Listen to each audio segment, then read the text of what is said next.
Eh bien bonjour à tous messieurs dames, bienvenue sur cette nouvelle vidéo de Trader de légende, j'espère que vous allez bien.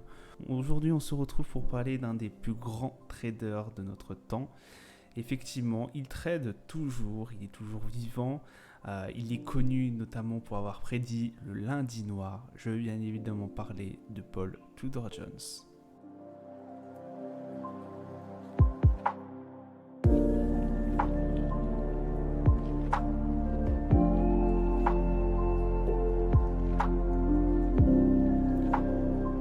Paul Tudor Jones est né à Memphis dans le Tennessee. Le père de Paul Tudor Jones, dit Jack, on va l'appeler comme ça pour des soucis de compréhension, a pratiqué le droit du transport dans un bureau situé à côté des Daily News, une publication que sa famille possède et exploite depuis 1886, et dont Jack Jones a été l'éditeur pendant plus de 34 ans. Son fils du coup, Paul Tudor Jones, est diplômé de la Presbyterian Day School, une école primaire réservée aux garçons avant de fréquenter l'école secondaire de l'université de Memphis. Jones, du coup, est ensuite allé à l'université de Virginie, où il a été notamment champion de boxe et aussi a obtenu son diplôme. Pendant qu'il était à l'université de Virginie, Jones était président de la fraternité de Sigma, Alpha et Epsilon.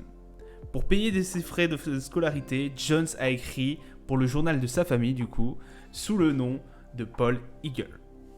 En 1976, Paul Tudor Jones obtient son baccalauréat d'économie de l'université de Virginie et c'est en 1980 que Jones a été accepté à l'Harvard Business School, qui est l'une des plus grandes universités américaines et dont beaucoup de personnes rêvent d'y rentrer. C'est l'une des plus cotées dans le monde. Mais le petit John ne va pas y aller, effectivement. Il va décider de ne pas participer, pensant que Harvard n'allait pas lui apprendre grand-chose. Mais revenons en 1976. Après avoir obtenu son diplôme de l'université de Virginie, Jones a notamment demandé à son cousin William Dunavant Jr. de l'initier au trading. Dunavant était le PDG de Dunavant Enterprise, l'un des plus grands marchands de coton au monde. Son cousin l'a donc envoyé auprès d'un courtier en matières premières, Eli Tullis, à la Nouvelle-Orléans. Tullis représentait certains des plus grands négociants de coton au monde. Il a engagé Tudor dans le commerce en termes de coton à la bourse du coton de New York.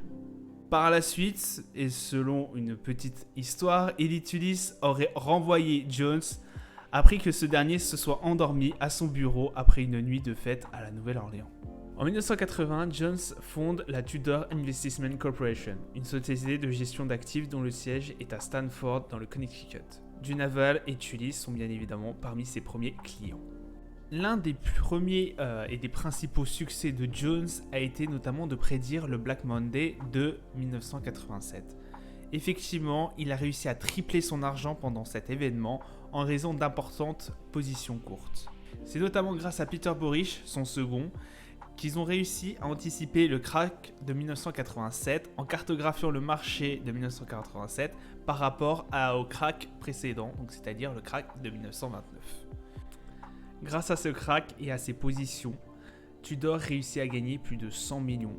L'un des plus grands coups aussi de Jones a été notamment en 1990 de vendre à découvert le marché lors de la bulle des actions japonaises. Ainsi, Jones fait plus de 87% sur son portefeuille sur l'année, ce qui est énorme. Pour nous donner un ordre d'idée, les bons traders font environ 30%.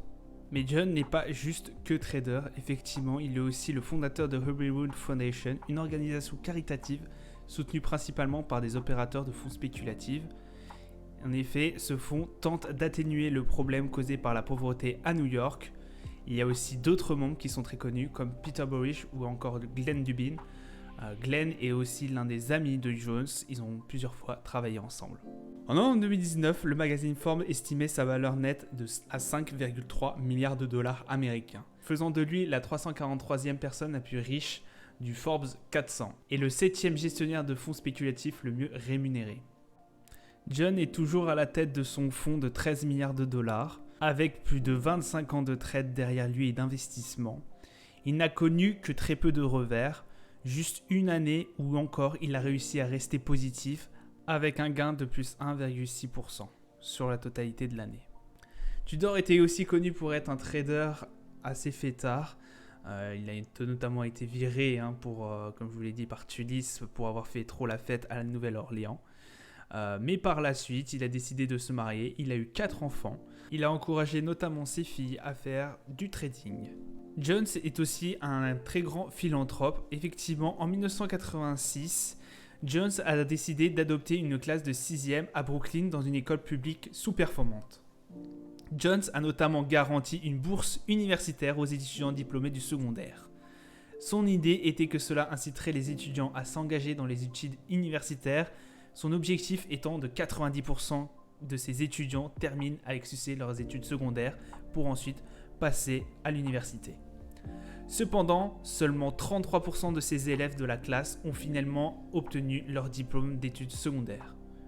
Jones pensait qu'il avait largement sous-estimé les défis économiques, académiques et sociaux auxquels la classe était confrontée, et que son programme était complètement mal équipé pour les aider de manière efficace. Dans son discours de 2009, Jones a expliqué que cet échec majeur de sa part lui a appris des leçons et qu'il a appliqué dans des efforts d'éducation ultérieurs. En 2019, Tudor Jones et sa femme ont rejoint Giving Pledge, s'engageant à donner la majeure partie de leur richesse à des causes caritatives. Voilà, ça sera tout pour cet épisode de Trader de légende, j'espère qu'il vous aura plu. On se retrouve bientôt pour une autre légende du trading. D'ici là, portez-vous bien, je vous dis à plus tard. Ciao ciao.